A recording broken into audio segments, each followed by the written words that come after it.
there was this one morning where I walked into the bathroom and I was standing in my underwear brushing my teeth in front of the mirror.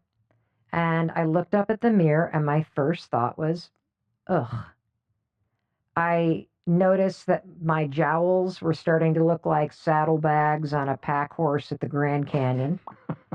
And I had like these crazy lines by my eyes, and my neck was really like kind of saggy, and one boob was hanging lower than the other, and my gray hair was coming in.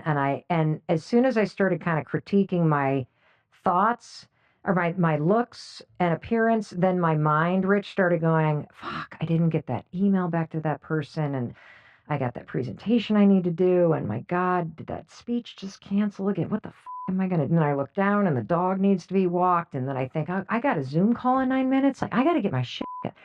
And before I knew it, my whole mood was low. I felt overwhelmed. I had taken myself down mentally. I just wanted somebody to walk in and be like, Mel, it's going to be okay. Like, you got this, girl. Like, it's lift your head up. You can handle this. I don't know what came over me, Rich. This is pathetic.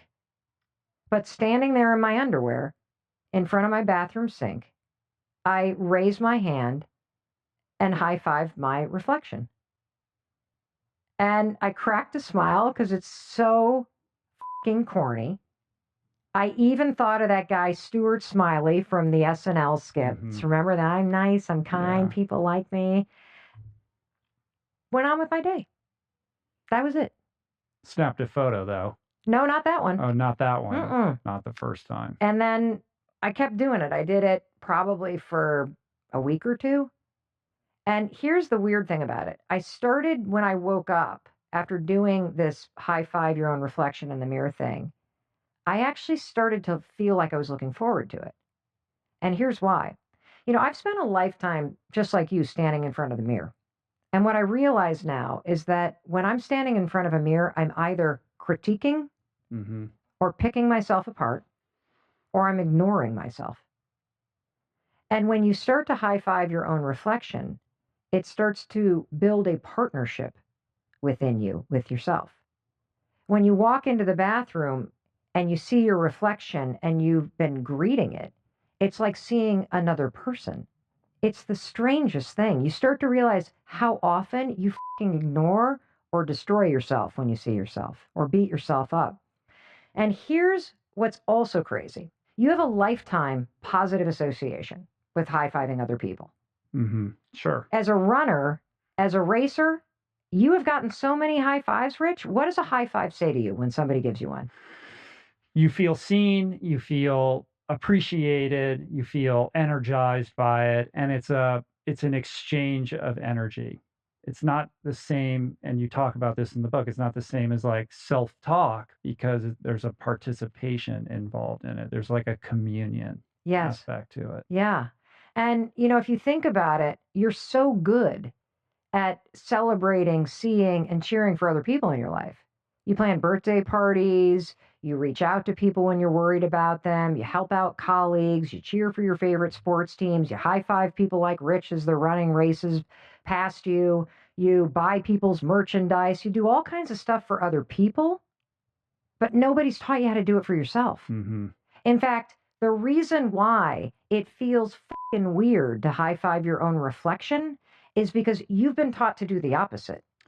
Why is the default to just beat ourselves down like that? I mean, it is crazy. We would never treat anyone else in our lives, especially the people we care about, the way that we treat ourselves in terms of the self-talk or the narrative or the critique or the kind of harshness with which we, judge our appearances, our behavior, the way we, think back on things that we said the other day and just are horrified by our own selves.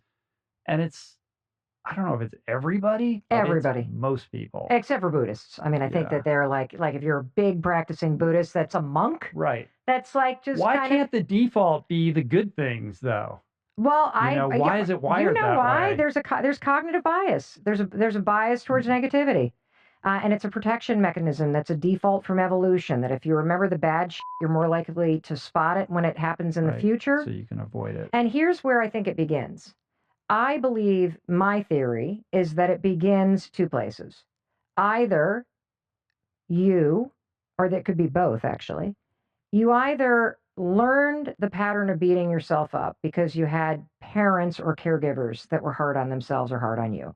And so as a child, you absorbed that pattern and you now repeat it and you don't even realize it. So those moments you're like, oh my God, I sound just like my dad or my mom. That is an example of a pattern that you've absorbed. Mm-hmm. So particularly for women, we've watched our mothers be critical about their appearance. We've watched our mothers ignore and criticize themselves in the mirror. And so we learn that from our caregivers. So that's one place. The second place that we learn it is when the drive in your life becomes fitting in.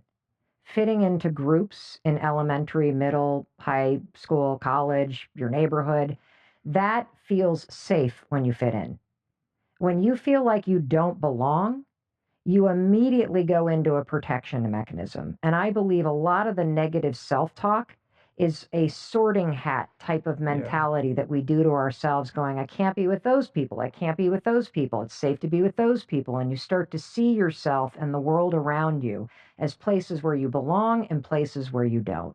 And part of the criticism, as fucked up as it sounds, that we engage in all the time is don't be too big, don't be too loud. Don't show yourself too much. Don't have blue hair. Don't do this. Other people won't like you. It starts as a way to protect yourself from being rejected. But the truth is, you develop a habit of rejecting yourself. Right. Meanwhile, you're further divorcing yourself from who you truly are because you're not Correct. giving yourself permission to be yourself. That gets sublimated in favor of fitting in and, accommodating other people and acclimating your behavior around what will be approved of. Yes. So for me, I have clearly a lifetime of beating myself up and tearing myself down and regretting decisions that I made. And in the middle of stumbling through life, instead of being like, it's going to be okay, it's going to be okay, being like, you're really fucked up now, Mel. How does that help? Right. How does criticizing and being hard on yourself help?